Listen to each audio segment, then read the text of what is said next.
Hello, and welcome to Stories from the View, a podcast from the Pleasant View Senior Center in East Longmeadow, Massachusetts.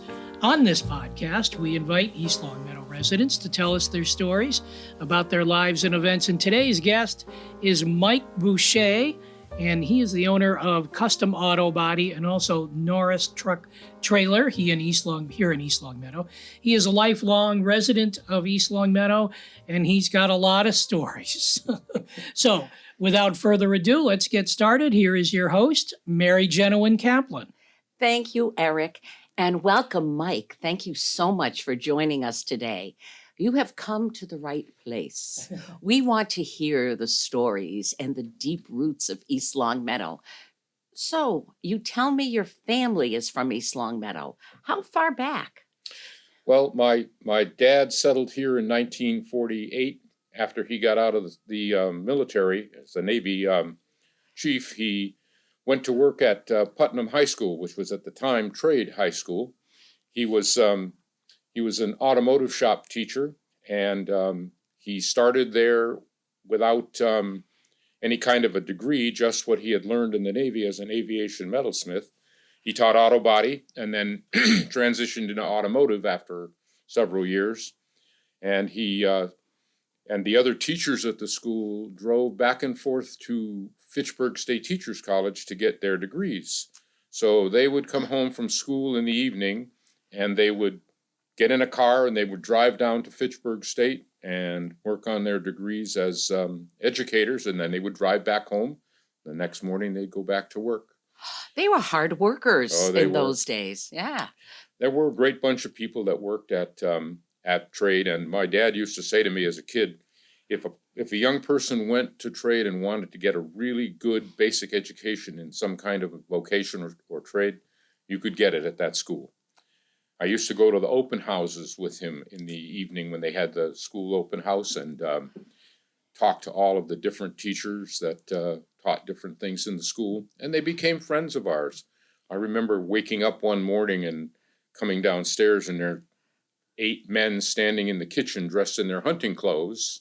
And they used to, right behind my house, they used to go out and hunt in the field that Pat Landers owned. So all of the property that was behind our house used to be either Mr. Landers' dairy farm on one side or his apple and peach orchards on the other side. Now it's Hillside Drive, the Episcopal Church is where the farmhouse was, and all of the area that used to be open fields has grown up, obviously, into forest. But at the time that Mr. Landers owned it, he used to open up a big pond down at the bottom of the property so that his cows could drink. And in the wintertime, we'd dam that area up and make a skating rink out of it. All the kids from the neighborhood on Pleasant Street, all the way from Eddie Rasico's house, all the way down to the bottom of Pleasant Street, we'd all go down there and we'd skate and we'd build a nice fires, sometimes in the middle of the ice, and we had a great time as kids in that neighborhood. We were never inside. We were always out in the woods, building forts and having fun with our friends. I had a nice core of kids that lived on Pleasant Street, and whether we were at my house or Mrs. Swagger's house or someplace in between, my parents would say, whatever their parents tell you have to do, that's what you have to do. So they're like us. When we tell you something, you have to do what they say. It was a great, great place to grow up, a great fun time. My street, Pleasant Street, was a dirt road all the way down to Callender Avenue when we first built the house there. Wow. And they finally paved it some years later, but as a young kid, it was not paved from Maple Shade Avenue through the street and all the way down to where Callender Avenue comes out. It was quite a time. The property across the street from us was a place called Orchard Manor Rest Home, and after that, it was all just fields. It was called Holly Hill, and all of the kids in my neighborhood used to gather at my house or at Sleeth's house, and we would walk over Holly Hill to go down to school in Birchland Park, because it was just over the top of the hill. Mm-hmm. And when I would get down to the bottom, especially in the wintertime, we'd walk through all the snow, And I'd get to the bottom of the school plant, and Miss Glenn would be standing there yelling at us because we were all wet and messy. We're not sending you home. You're going to sit there in those wet clothes until you dry out. And we didn't care. We just had a good time. So I went to all the schools in this town. The first school I went to was Center School, which was up on Crescent Hill. They've taken it down now, but it was an old building with, brick basement that was painted white. That was the cafeteria. And then there were 2 floors of, the first grade was on the second floor and second grade was on the first floor for some reason. And my first grade teacher was a lady by the name of Mrs. Smith. And she had a stare that could melt you if you misbehaved. but was She didn't need to speak. Nope, she could just look at you and that was it. You've been bad. But so where that school is now is where the Little Red Schoolhouse was moved to. Oh. You know where it is? Mhm, Well, yes. just in front of it was Center School. And if you look at the property, there was the school and then there's a big rolling hill down behind it. Right. And at recess, every kid would go out and get as dirty as they could rolling down the hill. But it was still nice time to grow up there. So I did. I grew up in East Longmeadow. I went to all the schools in this town, including the high school. And then I went off to Holyoke Community College, thinking that I wanted to become a vocational teacher like my dad was. Oh, nice. And it was a nice thought, but after considering it a little bit more and listening to him, he came to me one day and he said he had 2 businesses that he had started in town, a body shop and a RV sales. And my brother and I were given an option. If you want to keep these businesses, I'll keep them going. And if you're not interested, then I'm going to close them up. So I decided rather than be a teacher, I grew up learning the auto body trade from my father. He started his business in the 50s from a 2-car garage in our house under the first floor. So I worked with him from the time I was about 13 or 14, and I had learned a lot about the business. So I started to think that it would be a better way to earn a living. And back then it was a great job. We have really enjoyed it. And then my father in probably 1962 or 3, he had a friend of his who was a gym teacher at Tech. Gordon Dix was his name. And Mr. Dix sold Norris trailers. He sold them out of the corner of North Main Street and Maple Shade Avenue where the Sunoco station is. Mhm. He sold the trailers from there. And Mr. Dix became ill with a heart attack. So he came to my father and said, would you like to buy the franchise for Norris Trailers? So my dad decided, since he was putting on the hitches and doing the wiring for him, that he'd just take the business on. So my dad started into the RV business in the 1960s. And he was a school teacher. He had a gentleman working for him in the auto body business. And so we started as young children with a trailer traveling around the country. We went. So you had an RV or RVs. Our first trailer was a nice 18-foot Layton. There were 4 of us. I had a brother, Peter, and 2 sisters, Barbara and Christine, and my mother and father. And we take our 58 Chevy station wagon and our Norris trailer, or our Layton trailer from Norris Trailer Sales. We went all around Canada through the Cabot Trail, all the way up to Prince Edward Island. We traveled across Canada to the Canadian Rockies. We went to, I remember having dinner in front of the Chateau Frontenac and looking across the Lake Louise. You saw the world. Oh, we traveled everywhere. It was such a wonderful time to grow up as a kid. From the time I was about 13 to the time I was about in high school. As a matter of fact, my last year in high school, I got a job working at the Bay of Fundy National Park. So I would leave town with my 56 Chevy station wagon and our little Scotty trailer, and I would drive up through Maine and to the Bay of Fundy. I'd work at the Provincial Park Department for the summer, and then I'd come back home. I did that for 4 years, and it was probably the best experience I had. It's a work experience. What did you do at the park? whatever we cut fire trails, we cleaned up the park campground, we built structures for fire control. There was a lot of work to be done. It was a huge piece of property. The Bay of Fundy is famous for its high tides. You could walk to the edge of the bay in the morning and look out, and it would be 60 feet to the water. And you could come back in the afternoon at 5 o'clock, and the water would be up at the top of that cliff because the tides came in so fast. Wow.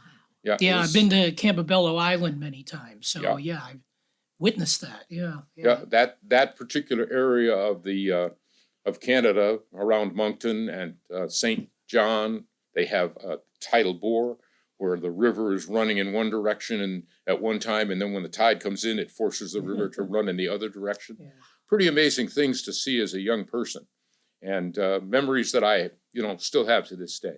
That sounds amazing. And what fun. It was fun. You got to, I don't want to say run wild in the woods, but run wild in the woods and do stuff all summer. Yeah. The last 4 years that I went with just myself, and at one point I took one of my girlfriends with me for the summer, and we did have a wonderful time. But all day you could work, and you didn't feel like you'd done anything. It wasn't like work at all. No. It was just having fun.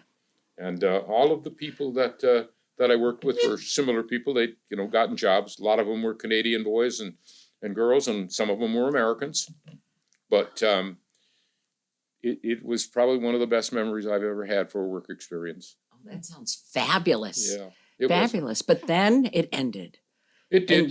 Adulthood came. It became time to do something. And as I said, my father said, "Do you want the business? Do you want to take it over?" So I took over Custom Auto Body in probably 1973.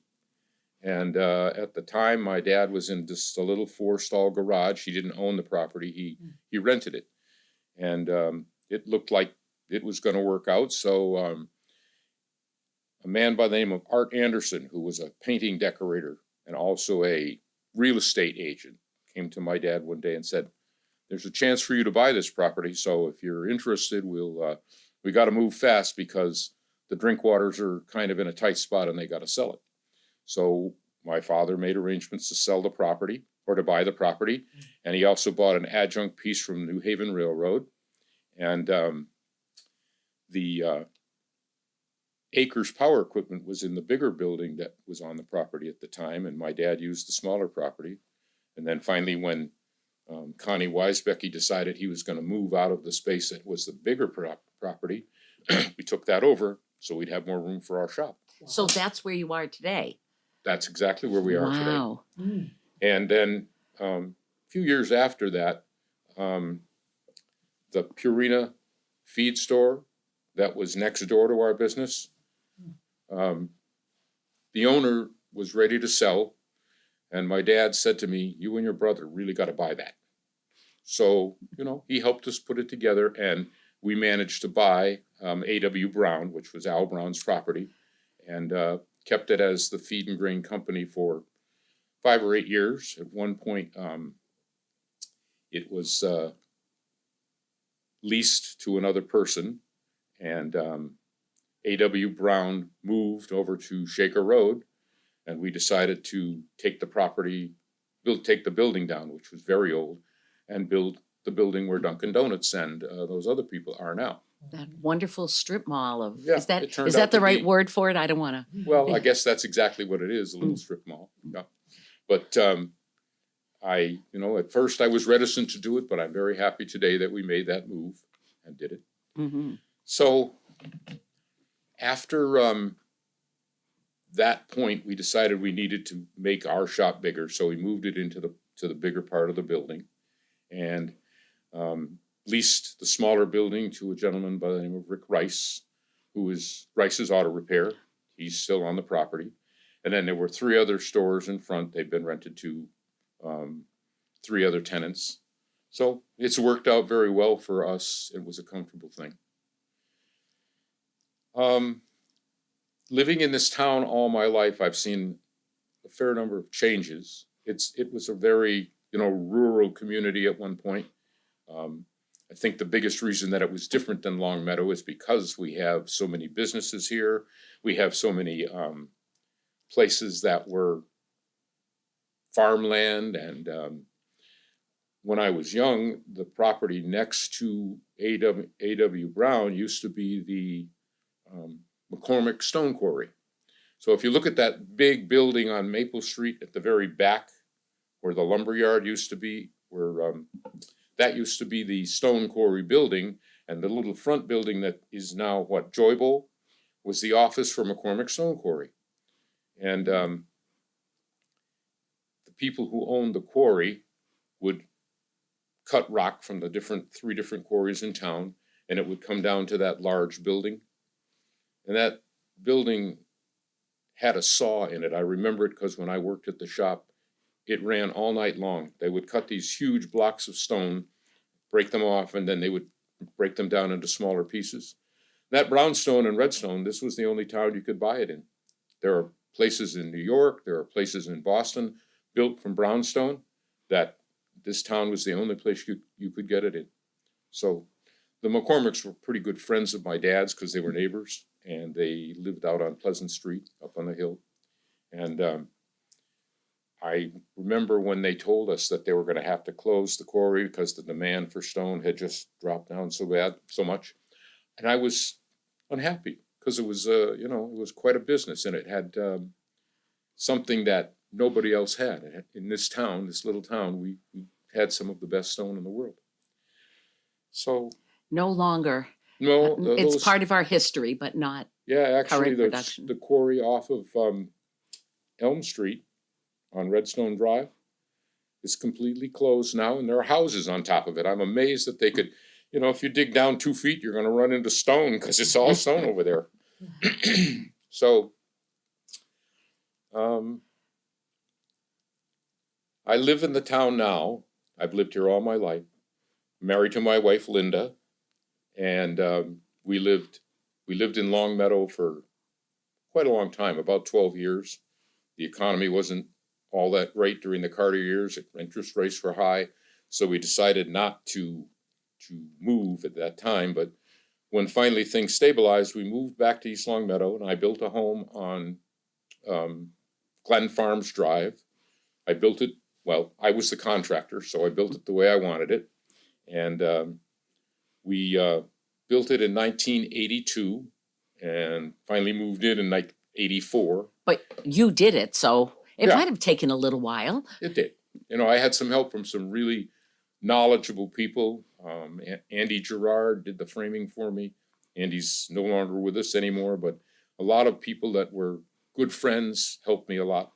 But it was a great undertaking, and I learned a lot from doing it. And Linda and I got married. We've been married now for 47 years. We have 3 adopted children, and my son Christopher, the oldest one, works with me. I have a son, Seth, who's a graphic artist. He's out in Ohio. Wow. And I have a daughter, Amber, who's still with us. She has some special needs from being abused as a baby, but she still lives with us, but she's dying to go live in a group home. She wants to get out. No 30-year-old woman. Out on her own, yeah. Yeah, no 30-year-old woman wants to live with their parents if they don't have to. But, and she was, she was doing well living in a group home for a while. But when the pandemic hit and she was having some difficulties with her medications there, we brought her back home because we wanted to make sure she'd be safe. And she's there now. She goes to a day program called Viability every day. And we're looking very hard for some kind of a placement for her because I know that she'd enjoy that more. For her next step. That would be her next step. Yep. I mean, it's not like we don't want her anymore, but we certainly want her to be independent and have some opportunities of her own. So, and my son Chris is doing a good job of running our paint department and our RV sales or RV service. And I don't know, I would never push him to do it, but I don't know if he will become the 3rd generation of EJB Associates or not, but it would be nice if he could. Absolutely. Absolutely. So I know I have had experience with custom auto body when there are dings or problems with my car when other cars run into me. Is that primarily your business? Is folks who've had accidents or? Well, we do all types of body work, restoration work, collision work. And my dad told me years ago when I took this business over, he said, if you be honest with your customers and treat them fairly, then you'll be able to stay in business. But if you cheat them and you don't treat them right, you'll be out of business in a week. And I've sort of lived by that attitude that when people bring me a problem, if I can do something to help them, I will try. And it isn't always about making money. I have some little older senior citizens that come in with cars that probably shouldn't even be on the road, but they're in their 80s. They don't want to buy a new car. Can you fix the rust hole in it so that I can get an inspection sticker? Sometimes you have to do those things for people just because it's the right thing to do, not because you're going to get rich at it. And but most of the work that we do is collision work, and it's become much more involved over the last 2 or 3 years. Today's automobiles are like little space capsules. They're loaded with electronics, and they're loaded with safety systems that they're very important to make sure that they're right when the vehicle leaves. And one of the things that's challenging about my business is that when someone brings you a car, and most of it's in a basket in the front end, and you have to figure out how to put it back together and make sure everything is done correctly, it takes a lot of research. I mean, we start with a repair plan to find out exactly what the systems that are in the car are, how they work. Then we have to source all of the correct parts and make sure that the parts that we get will work properly. And I think the most arduous thing is we also have to deal with the insurance company. And that's probably the hardest part of the business right now. Insurance companies, and I'll say this, you can edit it out if you want, but anybody who thinks that their insurance company has their best interests at heart are deluding themselves. Insurance companies only want one thing, to save money, and they will do it at anybody's expense, including the person who owns the car. So a great part of our business is advocating for our customers to make sure that they get their car repaired properly and safely. And that means going to the mat with an insurance company often. But in the end, it's sort of a no-brainer. Either the car leaves in a safe, correct mode, or you as the business owner are liable for not doing the job correctly, and that's a dangerous thing. So many times we've had to draw a customer in and say, you need to advocate for yourself. You need to call your insurance company and say, this needs to be done, and I expect it to be done. That's the only way people are going to get the things that they need, is if they make their companies do what the insurance policy says, put their vehicle back in pre-accident condition. But that's become the focus of my life now. I mean, I've worked in that industry since 1973 when I took the business over, and I haven't any real idea why, but I still am doing it. It sounds like everything else in life also, there's changes. And you have been vigilant at meeting those changes and doing what needs to be done to meet the demands of 2023, which is so different. Yeah, it is. It's a changed world. When you were sitting as a child in the auto body repair place, it's almost totally different fields. Well, it is, and it unfortunately, in this society, it's seriously lacking in new talent. I don't know why, but a lot of young people think that they need to go to college and work behind a desk.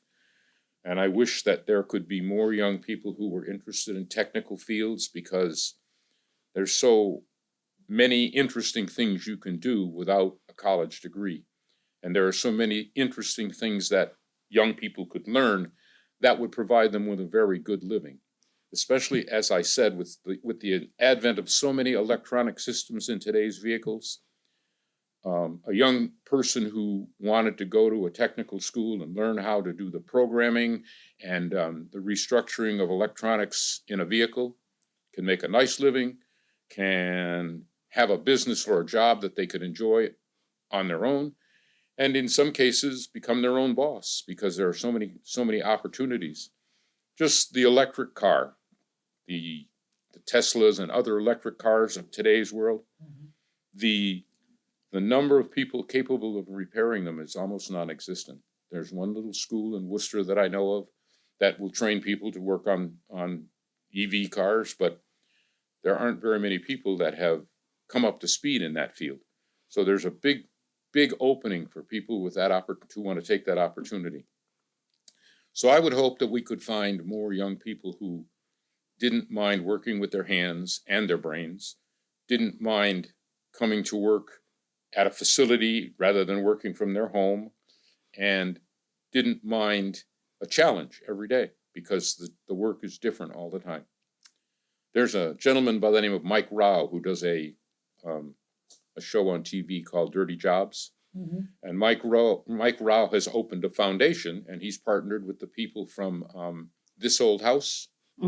And their focus is trying to create a environment where people want to learn all kinds of trades, whether it's carpentry, electronics, plumbing, heating, but they just recognize that in this country there's a huge need for people with technical skills. Or pretty soon we won't be able to build anything on our own. We need young people to Yeah. see this opportunity. It's a huge opportunity, and it would be a shame if people just thought everything could be done from their smartphone. There's a whole bunch of other opportunities out there that put your smartphone in your back pocket and pick up the tools and go to work. That would be a great thing. Well, I'm going to shift gears now because you alluded to the fact that sometimes we have to help each other out. And in your business, you have an opportunity sometimes to help seniors and negotiate with people and help them work with their insurance companies. But in our town here in East Long Meadow, we've got a lot of really good people who are doing a lot of really good things. So I don't know if you're interested in talking about the Rotary Club, but I think it's a shining star in 01028. When did you get involved in Rotary? My first experience with Rotary, when my wife and I wanted to build our first home, we went to the bank for a loan. And oddly enough, the banker at, I think it was Springfield 5 Cent Savings, I think it's Key Bank now, but was Stuart Benton, Sr. Oh, okay. The Bentons lived on Knollwood Drive, and Stuart talked to us about a mortgage for our first home.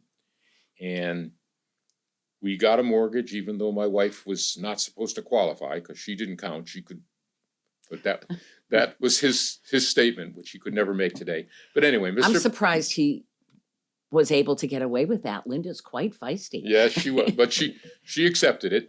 But so we started getting a mortgage from Mr. Benton, and about 2 or 3 days later, he showed up at the shop and he said, "I want you to come to a Rotary meeting with me." So I said, "Well, I don't know anything about it." I was a young kid, probably in my early 20s. So I went to the first Rotary meeting, which was held at the Willow Glen House, which is where Forrester's Funeral Home is now. That's where they held their Rotary meetings. And it was an experience. There were lots of business people because Rotary is a business organization. And so most of the people that were there were people that my dad knew. They were people that were a little older than I was. But Mr. Benton said, "It'd be a great thing for you to join Rotary." And I said to my dad, "What do you think about this?" And he said, "Well, it's important to be part of the community. It's important to give back to your community." So I joined the Rotary Club in 1973. And shortly after that, it must have been that there was a movement underway among some of the older businessmen, because shortly after that, a lot of young people started coming into our Rotary Club. Danny Burak joined just after me, and David Townsend, and Bill Bishop, and there were a number of us young men who had started into Rotary. And I think after I'd been in Rotary for 3 or 4 years, they decided I should be president of the East Long Meadow Rotary Club, so I did that. And now the club is a group of people that want to give back to the town. That's the whole focus of Rotary, that we identify things that the town needs, and then we set our sights at getting them done. And our club today has some incredible programs, some incredible things that we do. Obviously, people who know about our summer concert series, that's probably one of the signature events that Rotary holds.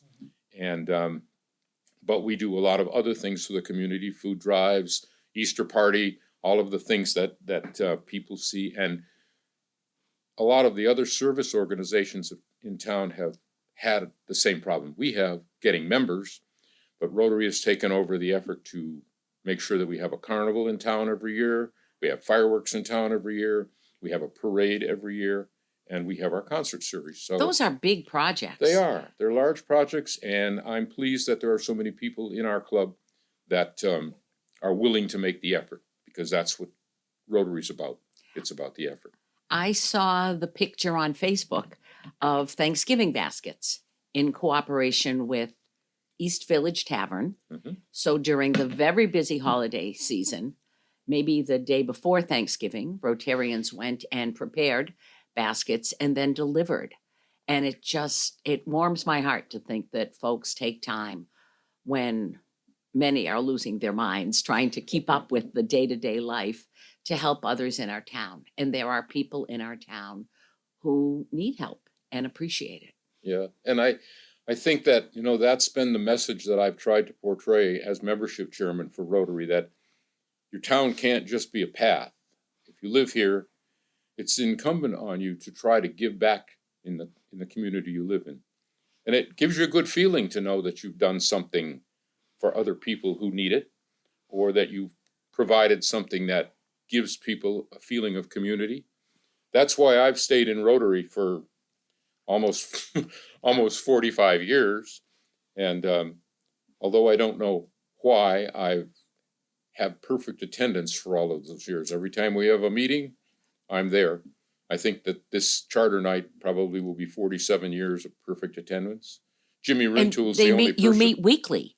Yes, we meet every week. Perfect attendance is nothing to sneeze at. Well, but what the nice thing about Rotary is, if you're a Rotarian and there's a meeting of a Rotary club anywhere in the world, you can go and you'll get credit for your attendance. Mm-hmm. So, if you're a person who travels a lot, and you're in some foreign country and you look in the directory and there's a Rotary meeting, you can attend and you'll be treated like someone that's a friend, because as a Rotarian, they will know that your values, your attitudes, and your willingness to help is the same as theirs. That's the nice part about Rotary. Yes, we have, my husband has attended when we've been in St. Martin. Sure. And you're treated as a friend, but almost as an honored guest. So it is nice in a different place to make friends and have conversations and learn things. So it's a wonderful, wonderful opportunity. Yeah. And I'm pleased to see that right now we are beginning to get some younger people into our Rotary Club. We've had several people attend the meeting, and as I said, as membership chairman, I try to follow up on those things, but we're beginning to see some younger people beginning to have interest in it, and it makes me feel good. So I'm hopeful that we can get more individuals in town to see the value of giving back to their town and the fun and camaraderie that you get out of Rotary. All of the people that are in our club are really nice people. Nice to be around, and if you need help with something, or if you have a question about something, they're always happy to do something to help you if they can. This is that time of year when students are getting ready in high school, our seniors, to move on to their next step in transition. So would you say a word about scholarship, just because I think Rotary is very generous with scholarships, and it's really important. Yeah, I'm proud of our Rotary Scholarship Foundation. It was started several years ago with the seed money from People like Earl McDonald and Jim Davis from American Saw gave us the seed money to start our foundation. And we've been careful to use that money, only to use the interest from it for our scholarships. And now we have 5 scholarship programs that award students from the community as much as $5,000 or $6,000, which is pretty reasonable. It's not $100 bill. And we have a process every year where students from the high school can apply for the scholarship. We have a committee that blindly looks at the individual without knowing exactly who they are, and based on the criteria for the scholarship, they are awarded a scholarship that's a pretty significant amount of money, I think. So I'm happy that we've continued to do that, and we've built on that that foundation, and we have an individual in the club who manages the money and does a very good job of it. So I think that's probably one of the nice programs that Rotary has, is our scholarship foundation. There are a lot of Rotary fingers in many corners of our town, and they're all good fingers. It's very encouraging to hear of all the good stuff. Yeah, I think, we make an effort to identify something that's needed in town, and then if we can facilitate that, we'll try to do it. I don't see Rotary as an organization where you expect to get something out of it for yourself. You should be part of it because you expect to be able to do something good for other people, to provide something for the town. That's why I enjoy it, because and I've, my people in my business know that on Thursday at noontime, I'm not going to be there for an hour. And it is a relaxing hour for me. Takes me away from the problems of the day, gives me an opportunity to talk with people who are friends. And right now, I'm the sergeant at arms in the club, so you get to meet everybody that way because they have to pay you before they can eat lunch. And you get to enjoy a wonderful Fazio's lunch. So I do. Life doesn't get any better than that. No, we try if we can we meet at Fazio's every week, but we try to have one evening meeting a month so that those people that just can't come to lunch because their business doesn't allow it can still get together for fellowship and camaraderie and Rotary. And in fact, this Thursday, I think we're going to meet at the Little Red Schoolhouse up on Crescent Hill.